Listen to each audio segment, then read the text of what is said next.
पण बेळगावमधलं वातावरण पाहिलं असेल, पुन्हा एकदा ही एकजूट अनेक वर्षांनंतर पाहता आली. मराठी तरुणांचा उत्साह पाहता आला आणि जुने जे या चळवळीतले कार्यकर्ते पदाधिकारी होते, एकीकरण समिती असेल किंवा आमची शिवसेना असेल किंवा श्रीराम सेना असेल, या सगळ्या जुन्या लोकांनी जी तरुण पिढी पुढे येते त्यांना आशीर्वाद देत असल्याचं चित्र काल इथे पाहता आलं. गेल्या 65 वर्षाचा हा इकडल्या मराठी लोकांचा संघर्ष आहे अन्यायाविरुद्ध. न्यायालयामध्ये दाद मिळत नाही आहे, सर्वोच्च न्यायालयात प्रकरण, केंद्र सरकार न्याय देत नाही आहे, इकडलं राज्य सरकार दडपशाही करत आहे. अशा वेळेला लाखो मराठी बांधवांनी, इकडल्या सीमा बांधवांनी करायचं काय? आत्ताच तरुण कार्यकर्त्यांशी माझी बैठक झाली. एकेकाळी इथे महाराष्ट्र एकीकरण समितीचे 6 आमदार निवडून यायचे आणि विधानसभेत बेंगलोरच्या ताकद एकत्र दिसत होती. जोपर्यंत इथे आपण निवडणुका जिंकत नाही तोपर्यंत आपला आवाज हा कर्नाटकच्या विधानसभेत आणि दिल्लीमध्ये सुद्धा घुमणार नाही. आम्ही आहोत.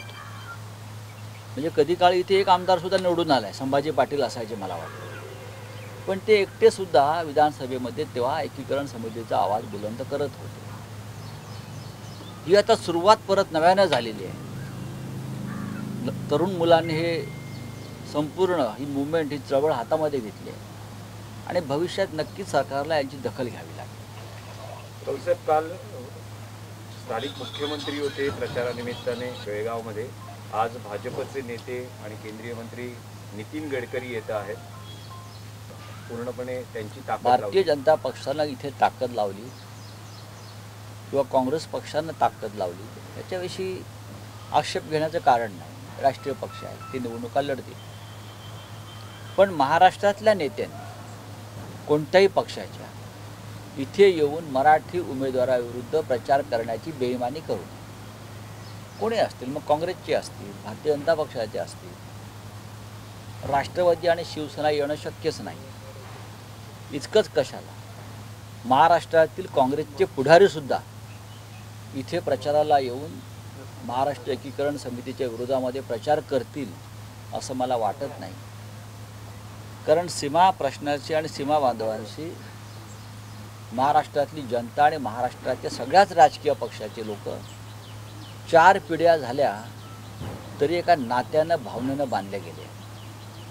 पण भारतीय जनता पक्षाचे जे लोक आहेत त्यांचा या चळवळीशी तसा संबंध नाही, भावनिक गुंतवणूक नाही.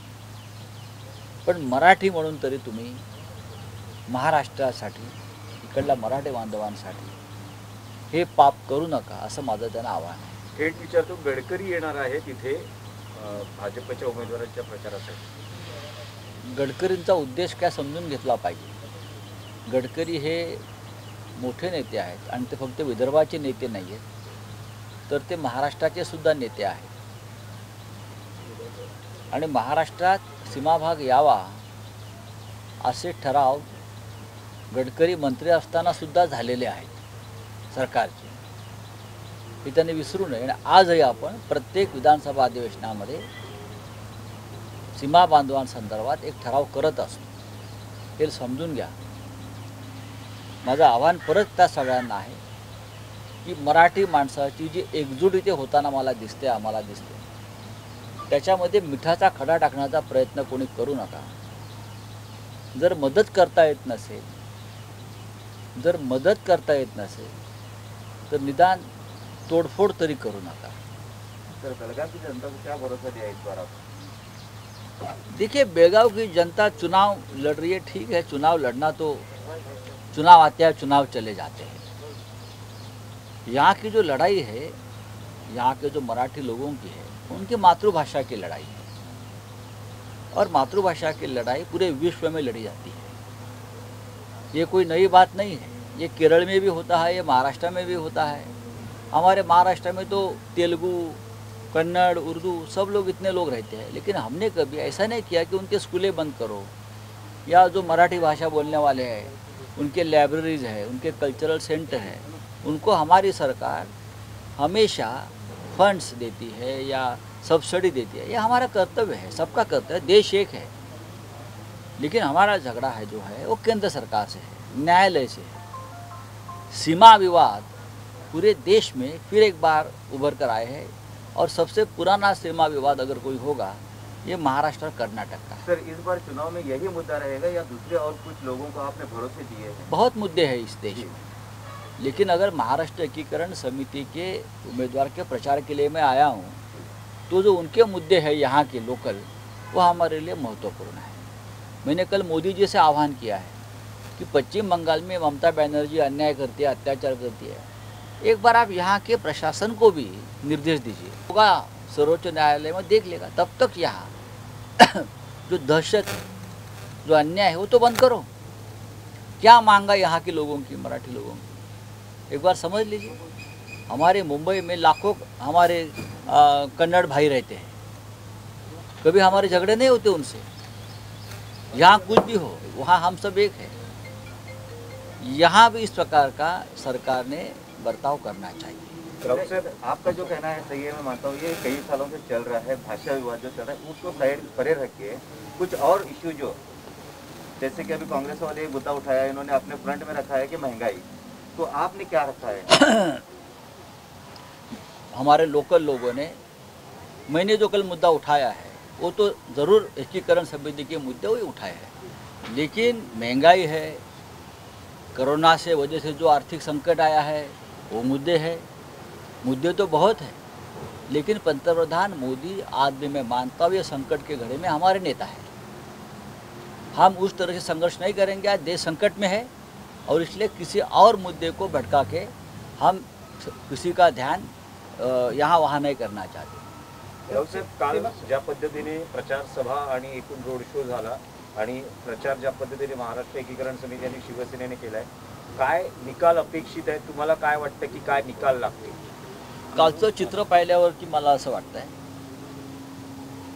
लढत तिरंगी चौरंगी आहे पंचरंगी आहे मला माहीत नाही, पण ही थेट लढत ही भारतीय जनता पक्ष आणि महाराष्ट्र एकीकरण समितीमध्ये आहे आणि खूप वर्षांनी अशी थेट लढत होते। जर महाराष्ट्र एकीकरण समितीला आणि शिवसेनेला मानणारा मतदार ताकदीनं उतरला, मजबूतीनं उतरला, तर नक्कीच दर्शन शेळके हे शिवसेना आणि एकीकरण समितीचे मिळून लोकसभेतले 19वे आमदार असतील आणि संसदेतले आमचे 22वे खासदार असतील। सर, आप एक तरफ कहते हैं कि कन्नड़ और मराठी की लड़ाई हमारी नहीं है, हमारी जो सीधी लड़ाई है सरकार से है, केंद्र सरकार से है। कल आपने कहा कि हम महाराष्ट्र से कर्नाटक को पानी नहीं देंगे। ऐसा नहीं कहा मैंने जी, आपने मेरा भाषण सुनो। हमने कभी इस प्रकार के काम नहीं किए हैं, मैंने ये कहा है। हाँ, और हम नहीं करेंगे। मानवता और पानी की लड़ाई ये राजनीति में नहीं आनी चाहिए, जी, ये हमेशा हमारा कहना है। हमें कर सकते तो उस वक्त हमने किया नहीं। हाँ सर। देश एक है बोलता हूँ, देश एक है और एक रहेगा। साहेब, शुभम शेळके संदर्भात एक शब्दात तुम्हाला काय सांगायचं झालं तर काय सांगू शकता? के संदर्भात एकच सांगेन की शुभम शेळकेच्या नावानं ही लढाई सुरू झाली आहे आणि लढाई विजयाकडे जाईल। सर, आप अपने जितने भी जो बॉर्डर में लीडर्स हैं लोकल, उनको कुछ कहना चाहेंगे? क्योंकि बार बार कर्नाटक के व्हीकल उधर से इधर से उधर जाते हैं, उधर से इधर जाते हैं, तो बार बार पथराव होता है। नहीं होना चाहिए, लेकिन क्यों होता है? अब मेरे साथ शिवसेना के हमारे 2 यहाँ के नेता बैठे हैं, जी सर। उनके गाड़ी पर किसने हमला किया? हमारे यहाँ एक पत्थर गिरता है तो वहाँ भी गिरता है, इसे रोकने के लिए आप कुछ कहना देखो अगर ये पत्थर गिरने की बात ठीक नहीं है, ना यहाँ ना वहाँ। यहाँ हमारे कार्यकर्ता है महाराष्ट्र एकीकरण समिति के, उनके ऊपर झूठे मुकदमे आप डालते हो, हाँ, उनके ऊपर गलत केस डालकर, हाँ, उनको तड़ीपार करते हो। ये मेरे साथ शुभम शेळके बैठा है, उनका होटल क्यों बंद किया उस वक्त? देखो, होटल तो मुंबई में बहुत चलते हैं, फिर यहाँ के लोगों के हम उनके साथ जाके 10 दिन खाना भी खाते हैं, हमारे साथ बैठते हैं। लेकिन ये ठीक नहीं है। सरकार को ये समझना चाहिए, मैं देश की बात कर रहा हूँ यहाँ बैठ कर भी, आप भी देश की और राष्ट्रीय एकता की बात करो। यहाँ के लोगों के इशू है, आप यहाँ के राज्यकर्ता हो, आप यहाँ के प्रमुख हो, नेता हो, कोई भी किसी भी पार्टी का हो, आप उनके साथ बैठो, चर्चा करो। अहंकार से राजनीति नहीं चलती। सर आप एमईएस को समर्थन करने के लिए आए हैं, क्या आप शिवसेना इतना कमजोर पड़ गया, आपकी शिवसेना के कोई कैंडिडेट खड़े नहीं करेंगे। एमईएस जो है महाराष्ट्र ऐक्य समिति ही शिवसेना है, हमारा संगठन यह है, हम करेंगे। लेकिन इस सीमा बॉर्डर एरिया में बाला साहब ठाकरे जी की पॉलिसी रही है, एकीकरण समिति जो है महाराष्ट्र एकीकरण समिति वो शिवसेना का ही काम कर रही है।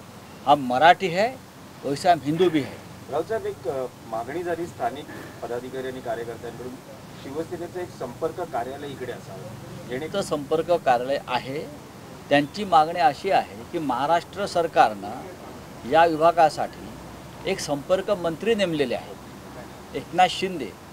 तर संपर्क मंत्र्यांचं एक शासकीय कार्यालय इकडे असावं अशी त्यांची मागणी आहे आणि मी नक्कीच सन्माननीय मंत्र्यांशी या विषयावर बोलणार आहे। राऊत साहेब, महाराष्ट्रातला विषय आहे। महाराष्ट्रात काल रात्री 8 पासून कडक लॉकडाऊन सुरू झालेला आहे। नागरिकांवर निर्बंध आलेले आहेत आणि जी काही कोरोनाची साखळी तोडायची आहे यासाठी सरकारनं प्रयत्न सुरू केलेले आहेत, काय सांगतो? सगळ्यांनी स्वागत केलं पाहिजे। महाराष्ट्रामध्ये ही साखळीत ब्रेक द चेन जी मूवमेंट आहे ही जनतेच्या आणि देशाच्या हिताची आहे। आता आपण गुजरातचं चित्र पहा, किती भयंकर झालं। उत्तर प्रदेशचे मुख्यमंत्री योगी आदित्यनाथ कोरोनानं त्रस्त आहे। उत्तर प्रदेशचे leader of opposition Akhilesh Yadav कोरोनाने त्रस्त आहे। परवा जे शाही स्नान झालं त्यातून हजारो लोकांना कोरोना पसरत गेलेला आहे। आता यूपी सारखी राज्य, मोठी राज्यसुद्धा कोरोनाग्रस्त झाली, तर त्याचा फैलाव अख्ख्या देशामध्ये होईल। त्याच्यामुळे महाराष्ट्राच्या लॉकडाऊनचं स्वागत तर केलंच पाहिजे, पण त्याचबरोबर हा लॉकडाऊन कठोरपणे पाळला जाईल यासाठी सुद्धा व्यवस्था करावी लागेल। चांगले नाही बघा की येदियुरप्पा हे या राज्याचे मुख्यमंत्री आहेत, त्यांच्या राज्यासंदर्भात निर्णय त्यांनीच घ्यायला हवे। पण आता प्रत्येक मुख्यमंत्र्यांना अशा प्रकारचे निर्णय घेताना राष्ट्राचा विचार केला पाहिजे। म्हणजे एक एक राज्य लॉकडाऊन करत गेलं म्हणजे देशच लॉकडाऊन होतोय। त्याच्यामुळे प्रधानमंत्र्यांनी सुद्धा एकत्र निर्णय घेणं गरजेचं आहे। बस राऊत साहेब, अनिल देशमुख यांची काल सीबीआयनं चौकशी केली, जवळपास 8.5 कर्नाटकात कुठे विचारते, 8.5 तास चौकशी झाली आहे आणि कदाचित आणखी अनेकदा त्यांना चौकशीला सामोरं जावं। असं आहे की सीबीआय चौकशी नेमली है, सीबीआई ने समन्स दिया काही लोकांना, सीबीआई चौकशी करे। हमारे महाराष्ट्र में भी बेंगलोर से भी ज़्यादा कानड़ी भाई हमारे रहते हैं पूरे महाराष्ट्र में। आप कहाँ भी जाओ, मुंबई में जाइए, पुणे में जाइए, नासिक में जाइए, महाराष्ट्र में आप जहाँ जहाँ जाएंगे वहाँ हमारे कर्नाटक के भाई बहुत से नौकरी में है, उद्योग में है, व्यापार में है, होटलिंग में है, कंस्ट्रक्शन में है, उनके कल्चरल सेंटर है, उनके एजुकेशन इंस्टीट्यूट है, और बहुत से वहाँ के कानड़ी स्कूलों को हमारी सरकार फंडिंग भी करती है। तो आप उस बारे में कभी बोलते हैं कि महाराष्ट्र सरकार बहुत अच्छा काम करती है ना? महाराष्ट्र की नहीं सर, इतना बड़ा जो कदम उठाया कर्नाटक गवर्नमेंट ने, अच्छी बात है, प्राधिकरण बनाया, प्राधिकरण बनाना चाहिए। लेकिन यहाँ की स्कूलें क्यों बंद हो रही है? यहाँ के स्कूल में टीचर्स क्यों नहीं है? यहाँ के स्कूल मराठी, देखो यहाँ के लोगों की मदर टंग है मराठी। आप उनका बैड लक है, उस वक्त 50-60 पहले एक निर्णय हुआ, वो लोग महाराष्ट्र में अपनी मराठी भाषा के साथ रहना चाहते थे, लेकिन उस वक्त गलती हो गई जो लिंग्विस्टिक स्टेट बनाने वाले लोगों की। तो उसका मतलब ये गुनहगार है क्या? आप उनके साथ प्यार से बर्ताव करो, उनके जो प्रमुख लोग हैं उनसे चर्चा करते रहो, उनकी भावना, उनकी भूमिका समझते रहो। आप उनको क्या रिलीफ दे सकते हैं? आप सरकार है, सरकार यानी सर्वोच्च होता है, मुख्यमंत्री महोदय किसी भी पार्टी के हो, कर्नाटक के, तो ये आपकी जिम्मेदारी होती है कि आज आपके प्रदेश में ये प्रजा है तो आप उनकी बात तो सुन लीजिए। आप उनसे बात करने को तैयार नहीं है तो आप किसी न्याय की बात करेंगे? साहेब भाषिक अल्पसंख्याक आयोगाचं ऑफिस बेळगावमध्ये होतं आणि ते गरजेचं होतं ते ऑफिस त्यांनी हेतुपुरस्सरित्या चेन्नईला हलवलं त्या संदर्भात महाराष्ट्र यही तो होता ही रहता है, इसीलिए तो ये लड़ाई चल रही है ना, इसीलिए तो ये लड़ाई चल रही है कि आप जानबूझकर यहाँ के मराठी लोगों को अपमानित करेंगे, उनका ऊपर दबाव डालेंगे, आप उनकी एकता को यूनिटी को तोड़ने का कोशिश करेंगे, राजनीति करेंगे। क्यों कर रहे हो आप? मराठी और कानड़ी भाषा में कभी झगड़ा नहीं है। आज भी हम लोग, हमारे यहाँ के लोग, महाराष्ट्र के लोग कन्नड़ साहित्य पढ़ते हैं, यहाँ कन्नड़ कल्चरल प्रोग्राम हम मुंबई में करते हैं, हम देखते हैं हमेशा। हमारे जो श्याम बेनेगल साहब हो, गिरीश कर्नाड साहब हो, गोकाक साहब, ये सब का साहित्य महाराष्ट्र में इतना पॉपुलर है। भीमसेन जोशी कहाँ के थे? पंडित भीमसेन जोशी तो धारवाड़ के थे, यहाँ का गंगूबाई हनगल। तो ये देखो, ये झगड़ा ऐसा नहीं है, ये झगड़ा यहाँ के सीमा का जो बॉर्डर के लोग हैं उनका अपना संस्कृति मेंटेन करने का झगड़ा है, और ये पूरे देश में होता है। तो यहाँ मत देखिए आप। इसीलिए एक बार रिस्ट्रक्चर ऑफ लिंग्विस्टिक स्टेट होना चाहिए। चलो एक बात और राव साहब, एक्चुअली जब भी आपका जो कॉर्पोरेशन का हो या तो विधानसभा का, लोकसभा का, या तो बाई इलेक्शन का जो तब आपके यहाँ के जो महाराष्ट्र के नेता वगैरह आते हैं, तो बाकी समय यहाँ के मराठी के बारे में क्या आप लोग हमें आने देंगे? अभी आपको कौन ये स्वागत किया? अरे कल वो हमारा स्टेज को दिया था परमिशन, वो कैंसिल किया। एक बार आया था तो मुझे एयरपोर्ट पे रोका गया। रिलेशन अच्छे रखो इस मामले में। जब हम दिल्ली में मिलते हैं तो एक दूसरे को गले मिलते हैं, यहाँ क्यों झगड़ा है? यहाँ तो हाथ भी नहीं मिलाना चाहते। आओ हमारे साथ चाय पियो, उसमें क्या है? शुभम को सपोर्ट करो। चलिए।